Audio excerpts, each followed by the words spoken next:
नमस्कार दोस्तों, YouTube के अपने सफलता के द्वार ITI नगर में स्वागत करते हैं।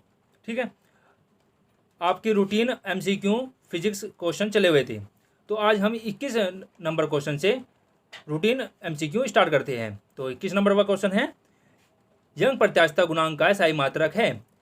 यंग प्रत्यास्थता गुणांक का SI मात्रक क्या है बताइए। ऑप्शन आपकी स्क्रीन पर है, डाइन पर सेंटीमीटर, न्यूटन पर मीटर, न्यूटन पर मीटर स्क्वायर पर सेकंड। तो इसका आंसर होगा न्यूटन पर metre square.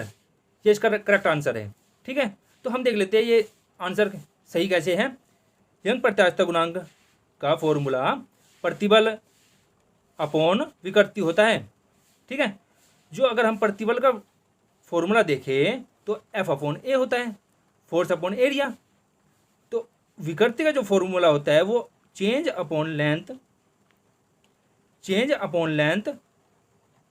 In length upon actual length होता है। तो लेंथ से लेंथ की जो यूनिट होती है वो कट जाती है, तो इसकी कोई यूनिट नहीं होती है। ठीक है, फोर्स अपॉन एरिया की अगर हम यूनिट बताएं तो न्यूटन पर मीटर स्क्वायर होती है। ठीक है, तो इसकी यंग प्रत्यास्थता गुणांक की जो यूनिट है वो न्यूटन पर मीटर स्क्वायर ही बन जाएगी। ओके, ठीक है, तो इसमें जिक्र किया हुआ है हुक का। जो हुक है एक साइंटिस्ट हुए हैं बहुत ही फेमस। इन्होंने फिजिक्स में यंग प्रत्यास्थता गुणांक के बारे में, जो प्रत्यास्थता गुणांक है उसके बारे में बताया और उसकी डेफिनेशन दी और उसके टाइप्स बताए। ठीक है, हम देख लेते हैं क्या क्या टाइप्स है।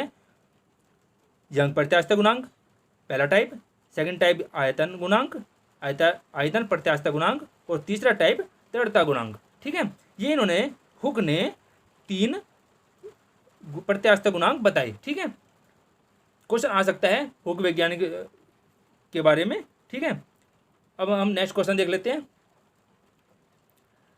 नेक्स्ट क्वेश्चन दिया हुआ है, निम्नलिखित युग्मों में से किन भौतिक राशियों के समान विमेय सूत्र नहीं है। हमको बताना है जो विमेय सूत्र होते हैं, डायमेंशन बोलते हैं जिन्हें इंग्लिश में, उनको हमको बताना है। जो ऑप्शन दिए हुए हैं ऑप्शन के हिसाब से कि कौन से समान है कौन से नहीं है। एक ऑप्शन है जो समान नहीं है।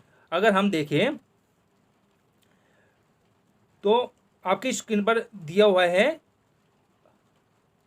कि जो बल है, बल की अगर हम विमीय सूत्र निकाले, वीमा निकाले, तो वो वीमा निकलेगी ml2 t-2। ठीक है, ml2 t-2 निकलेगी। और दाब की जो विमीय सूत्र निकलेगी वो ml-1 t-2 निकलेगी। फॉर्मूला आपके सामने है, द्रव्यमान इंटू त्वरण दाब बल का फॉर्मूला होता है, और बल अपॉन क्षेत्रफल वो दाब का फॉर्मूला होता है। तो विमेय सूत्र अगर हम देखें तो इनके विमेय सूत्र बराबर नहीं है, तो ये पहला ऑप्शन ही आपका करेक्ट हो जाएगा। इनके विमेय सूत्र सही नहीं है, बराबर नहीं है।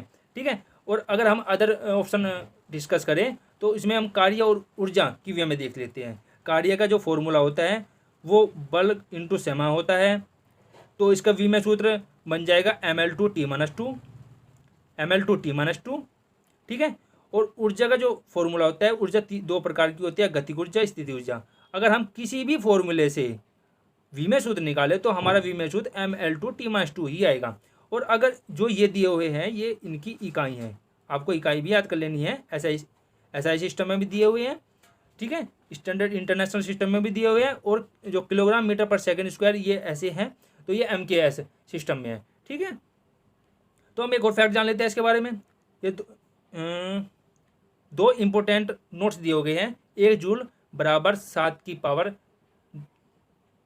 पावर 7 अर्ग होता है। ठीक है, ये आपको याद कर लेना है, ये ऑप्शन में पूछ लेते हैं। और 1 कैलोरी बराबर होता है 4.2 जूल के बराबर। ठीक है, ये इंपॉर्टेंट फैक्ट है। और हम अब तीसरा ऑप्शन जान लेते हैं, आवेग और संवेग के बारे में। आवेग संवेग दिया हुआ है। आवेग का जो अगर विमेय सूत्र निकाले तो फॉर्मूले के हिसाब से बल इंटू समय अंतराल फॉर्मूला होता है, तो उसके हिसाब से हम ml-t-1 इसका विमेय सूत्र निकालेंगे। ठीक है, क्योंकि जो बल और समय अंतराल है उसका जो इकाई होती है वो न्यूटन मीटर होती है या किलोग्राम मीटर पर सेकंड होती है। तो इसके हिसाब से जो इसकी विमेय सूत्र निकल के आएगा वो ml-t-1 आएगा। ठीक है, अगर हम संवेग का फॉर्मूला देखें तो संवेग का फॉर्मूला क्या होता है, द्रव्यमान इंटू वेग। तो द्रव्यमान की क्या होती है, किलोग्राम होती है, और वेग की क्या होती है, मीटर पर सेकंड। तो अगर हम किलोग्राम मीटर पर सेकंड के हिसाब से विमेय सूत्र निकालें तो हमारा विमेय सूत्र आएगा ml-t-1। तो इनकी भी आवेग और संवेग की भी वी में सूत्र जो है समान है। तो अगर हम फोर्थ ऑप्शन को डिस्कस करें तो फोर्थ ऑप्शन भी आपका, यदि हम बल और भार का जो फॉर्मूला देखें तो वो होता है mg, ठीक है। जबकि भार एक सदिश राशि है और बल भी सदिश राशि है, तो इसका फॉर्मूला क्या आ जाएगा, mlt-2, ठीक है। इसका भी में सूत्र बराबर होती है। तो जो हमारा पहला ऑप्शन है वो सही होगा, क्योंकि इनके वी में सूत्र समान नहीं है। क्वेश्चन में भी यही पूछा गया था, ठीक है। अब हम नेक्स्ट क्वेश्चन डिस्कस कर लेते हैं। 30वां क्वेश्चन है, एक खगोलीय इकाई संबंधित है। जो एस्ट्रोनॉमिकल यूनिट होती है वो किससे संबंधित है, ठीक है। इसको डिस्कस कर लेते हैं। अगर हम एक खगोलीय इकाई की बात करें तो वो सूर्य एवं पृथ्वी के बीच की दूरी से है, ठीक है। इसका संबंध किससे है, फिर सूर्य और पृथ्वी के बीच की दूरी की, ठीक है। अगर हम आपको बताएं कि एक एस्ट्रोनॉमिकल यूनिट बराबर होती है 1.5 इंटू 10⁻11 मीटर, ठीक है। ये वैल्यू आपकी इंपॉर्टेंट है। एक एस्ट्रोनॉमिकल यूनिट बराबर 1.5 इंटू 10⁻11 मीटर, ठीक है, जो पृथ्वी और सूर्य के बीच की दूरी है, ठीक है, जिसको हम खगोलीय इकाई के रूप में जानते हैं, ठीक है। अब हम नेक्स्ट क्वेश्चन देखते हैं।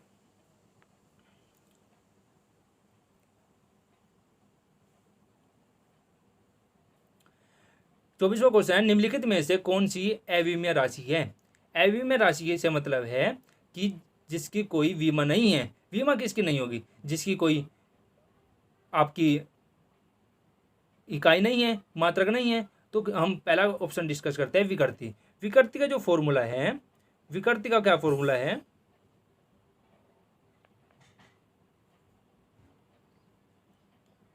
चेंज इन लेंथ और एक्चुअल लेंथ, ठीक है। चेंज इन लेंथ और एक्चुअल लेंथ होती है, ये भी लेंथ की यूनिट मीटर होती है और एक्चुअल लेंथ की यूनिट भी मीटर होती है। ये आपस में कैंसिल हो जाएगी, तो इसकी कोई विमा नहीं होती है, तो इसका विमेय राशि भी कोई नहीं होगी। तो जो आपका पहला ऑप्शन है वो आपका करेक्ट है। अगर हम अदर ऑप्शन को देखते हैं तो अगर ऑप्शन क्या कहते हैं, देखिए अदर ऑप्शन आपको दिखाते हैं विकृति। विकृति का फॉर्मूला लिखा हुआ है लंबाई में परिवर्तन, जो आपको अभी बताया, और इसकी कोई विमा नहीं होती, m0 l0 t0, ठीक है। अगर हम सेकंड ऑप्शन की बात करें तो इसमें श्यानता गुणांक दिया हुआ है। श्यानता गुणांक को हम n से इस तरह से डिनोट करते हैं, ठीक है, जो कि f/6πRV के बराबर होता है। तो इसकी अगर हम विमा निकाले तो ml-1 t-1 निकल के आएगी, ठीक है। इसकी विमा होती है, तो ये तो हो नहीं होगा, ठीक है। और अगर हम देखें कि ये ml-1 t-1 कैसे आई, तो f की जो यूनिट होती है ml2 t-2 होती है, और r की l होती है, ये रेडियस है, और जो v है वेग है, वेलोसिटी है, उसकी l t-1 होती है, ठीक है।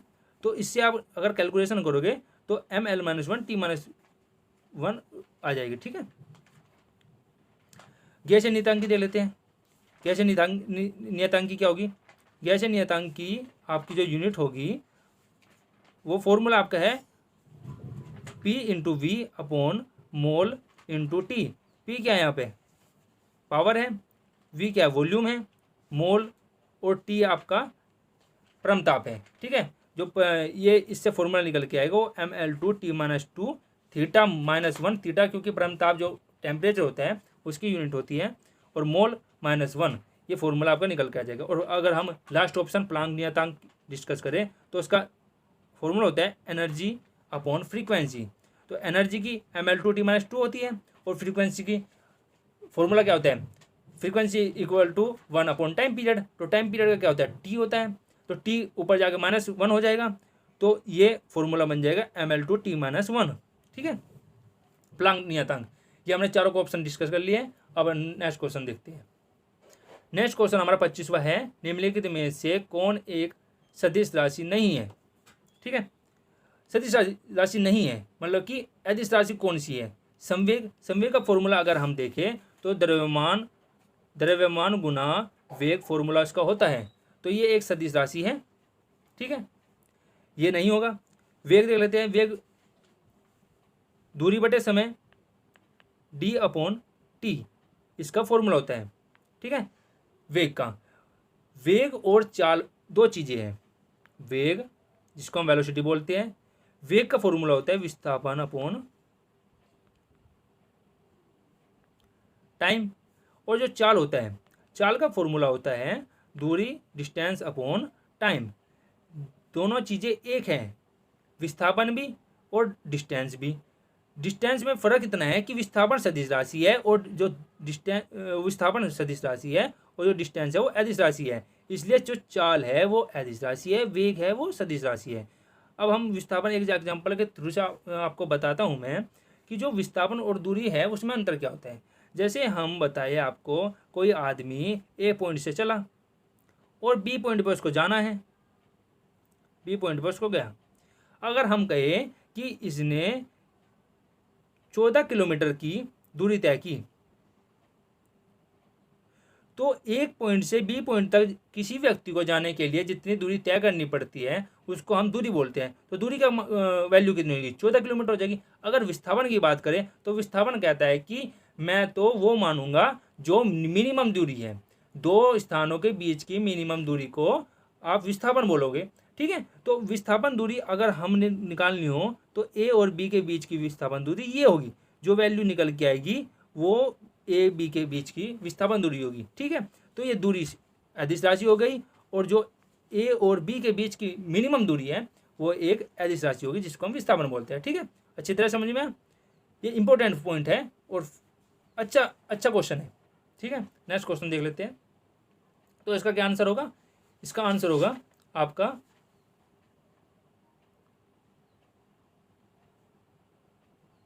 द्रव्यमान, ठीक है। गलती टच हो गया, ठीक है। द्रव्यमान इसका सही आंसर होगा। अदिश राशि है, 26वां क्वेश्चन है, अदिश राशि है। कौन सी अदिश राशि है तीनों में से, तीनों में से बताइए कौन सी अदिश राशि है।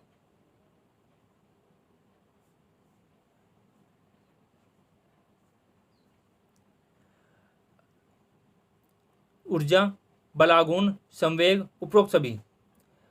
ऊर्जा ये एक अदिश राशि है, बलागुण ये अदिश राशि नहीं है, सदिश राशि है। संवेग द्रव्यमान गुना वेग ये भी सदिश राशि है। और जो बल आघूर्ण का जो फॉर्मूला होता है वो फोर्स अपॉन डिस्टेंस होता है, ठीक है, याद रखना, फोर्स अपॉन डिस्टेंस बल आघूर्ण का फॉर्मूला होता है। और संवेग का द्रव्यमान गुना वेग, मास इंटू वेलोसिटी होता है, ठीक है। और जो ऊर्जा होती है, ऊर्जा आपको मैंने बताई है दो टाइप की होती है, 1/2 mv² गतिज ऊर्जा होती है और स्थिति ऊर्जा mgh होती है, जो कि एक अदिश राशि है। इसका आंसर अदिश राशि होगा, ठीक है। और ये इससे रिलेटेड है कार्य, कार्य के भी सेम ही वी में सूत्र भी होता है और आपका जो इकाई होती है वो भी समान होती है, जूल। कार्य की और ऊर्जा की जो राशि होती है, मात्रक होता है, वो जूल होता है, ठीक है। इसका सही आंसर होगा ऊर्जा। नेक्स्ट क्वेश्चन देख लेते हैं, निम्नलिखित में से कौन सी एक सदिश राशि है। सदिश राशि बतानी है चारों ऑप्शन में से, संवेग, दाब, ऊर्जा, कार्य। बताइए। संवेग का फॉर्मूला बताया मैंने अभी आपको, द्रव्यमान गुना वेग m इंटू वी। दाब होगा फोर्स अपॉन एरिया, एक इकाई क्षेत्रफल पर लगने वाला जो बल होता है वो दाब कहलाता है। जो ऊर्जा होता है, ऊर्जा मैंने आपको पिछले क्वेश्चन में अभी डिस्कस किया है। जो कार्य होता है वो भी बल इंटू डिस्टेंस होता है, मैंने आपको बताया अभी सेम होते हैं दोनों की जो आपका वो होगा यूनिट होगा वो जूल समान होगा, ठीक है। दाब नहीं होगा, इसमें संवेग सदिश राशि होगी, ठीक है। इसका राइट आंसर है संवेग। निम्नलिखित में से कौन सी राशि सदिश नहीं है। आपको अदिश राशि बतानी है, इसका कहने का मतलब है कि सदिश कौन सी नहीं है, नहीं है तो फिर अदिश तो होगी, तो आपको अदिश राशि बतानी है। अदिश राशि विस्थापन सदिश राशि है, वेग सदिश राशि है, बल सदिश राशि है, आयतन ये आयतन वॉल्यूम एक सदिश अदिश राशि है, ठीक है। इसका राइट आंसर होगा आयतन, ठीक है। आयतन एक मूल राशि भी है, ठीक है, जो किसी पे डिपेंड नहीं होती, स्वतंत्र होती है, इंडिपेंडेंट। नेक्स्ट क्वेश्चन है 29, निम्नलिखित में से सदिश राशि है, सदिश राशि बताइए।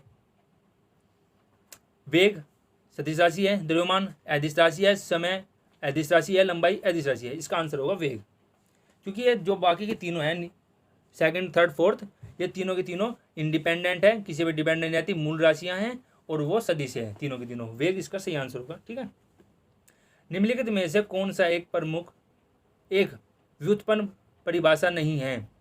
ठीक है, व्युत्पन्न परिभाषा बतानी है जिसकी व्युत्पन्न परिभाषा नहीं है। घनत्व ये व्युत्पन्न है, ड्राइव होता है, मूल राशि से ड्राइव होकर आता है। द्रव्यमान, द्रव्यमान एक स्वतंत्र है, वो किसी पे डिपेंड नहीं है, तो इसलिए ये एक मूल राशि है, व्युत्पन्न नहीं कह सकते। इसका आंसर होगा द्रव्यमान। और जो आयतन है, वॉल्यूम है, वो भी ड्राइव यूनिट है। जो चाल है वो भी व्युत्पन्न राशि है, ड्राइव यूनिट है। ठीक है, तो इसलिए इसका द्रव्यमान सही आंसर होगा। धन्यवाद आप सभी का, लोगों का, आपने ये वीडियो एंड तक देखी। Thank you so much watching for this video. और इसी तरह आप हमारे साथ बने रहिए, आपको ऐसी तरह अच्छे अच्छे क्वेश्चन मिलते रहेंगे विद ब्रीफ डिस्क्रिप्शन। ठीक है, एक्सप्लेनेशन के साथ आपको ये क्वेश्चन मिलेंगे। तो आपको बोलूँगा कि आप शेयर कीजिए इस वीडियो को, और आपके सफलता के द्वार IITI नगर में स्वागत है। और इसको ज़्यादा से ज़्यादा शेयर कीजिए, जिससे कि ज़्यादा से ज़्यादा बच्चों का लाभ हो सके। धन्यवाद, थैंक यू सो मच।